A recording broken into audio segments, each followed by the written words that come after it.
रेणुका की शादी कुछ ही दिनों पहले शास्त्री नगर में हुई थी।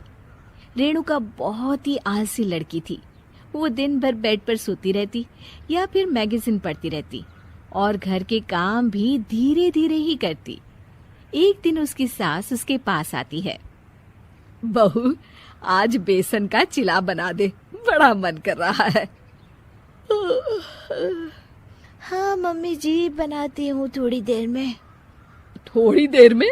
अरे थोड़ी देर में तो रात के खाने का वक्त हो जाएगा बहू। अच्छा मम्मी जी, तो फिर आप रात का खाना ही खा लीजिएगा ना। हे भगवान, कैसी आलसी बहू मिली है मुझे, हर काम को बस टालती ही रहती है। रेणुका दिन भर बस आलस पना ही करती रहती। एक बार रात के खाने पर सब बैठे हैं तो रेणुका का पति कहता है, अरे ये क्या, आज फिर से करेला? रेणुका, हफ्ते में तीसरी बार ऐसा हुआ है कि करेला बन रहा है। कुछ भी बना लिया करो। अरे इतनी सारी सब्जी मिलती है मार्केट में। हाँ, पर अब कौन मार्केट जाए और सब्जी लेकर आए, इसीलिए जो था घर पर वही बना दिया। बहू, फ्रिज खोल कर देखती तो पता चलता कि सारी सब्जियां रखी होती है, पर तुम्हारा आलसपन खत्म हो तो तुम्हारी नजर जाए ना। विशाल कमरे में आकर रेणुका से पूछता है, रेणुका, मैंने कहा था तुमसे कि मेरे लिए रुमाल ले आना। मेरे सारे रुमाल खराब हो गए हैं। तुम ले आई क्या? आज नहीं गई, कल ले आऊंगी। ओफो, पिछले 4 दिनों से मैं यही सुन रहा हूँ। बिना रुमाल के ऑफिस जाना पड़ रहा है।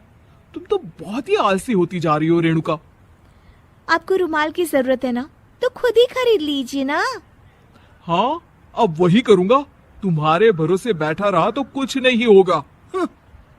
एक दिन दरवाजे पर बेल बज रही होती है और रेणुका सोफे पर बैठी होती है, पर आलस में दरवाजा खोलती ही नहीं।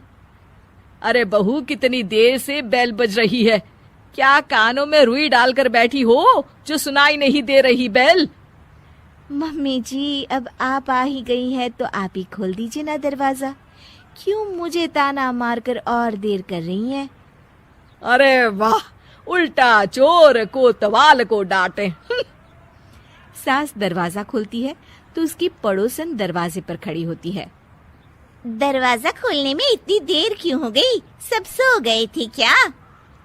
और ये भी कोई वक्त है क्या सोने का? हाँ? अरे नहीं नहीं, ऐसी कोई बात नहीं है। आइए आइए, आप लोग अंदर आइए। ओफो, इन सबको भी अभी आना था। अब मम्मी जी लगा देंगी मेरी ड्यूटी किचन में। बहू पकोड़े तल दे, बहू चाय बना दे। अरे बहू, सो गई क्या? कब से आवाज दे रही हूँ, जा चाय बना कर लिया। हाँ मम्मी जी, अभी जाती हूँ थोड़ी देर में। सास रेणुका को आंख दिखाती है। मतलब थोड़ी ही देर लगेगी चाय बनाने में, अभी ले आती हूँ, बस झटपट। रेणुका रसोई में जाती है और इसी आलसीपन में वो चीनी की जगह नमक डाल देती है। जैसे ही सब चाय का घूंट भरते हैं, चाय थूक देते हैं। थू थू थू थू, ये कैसी चाय बनाई है तूने रेणुका? इसमें तो सारा नमक भरा है। हाँ, और ये पकोड़े, इसमें इतनी मिर्च है कि मेरी तो हालत ही खराब हो गई खाकर। और रेणु जी, आपकी खातिरदारी में पहले तो कभी कोई कमी नहीं रहती थी, पर जब से आपकी ये बहू आई है ना, मामला कुछ गड़बड़ा सा गया है। हाँ हाँ, जहाँ आप इतनी एक्टिव हैं, वहीं आपकी बहू एकदम आलसी, एकदम राम मिलाई जोड़ी लगती है।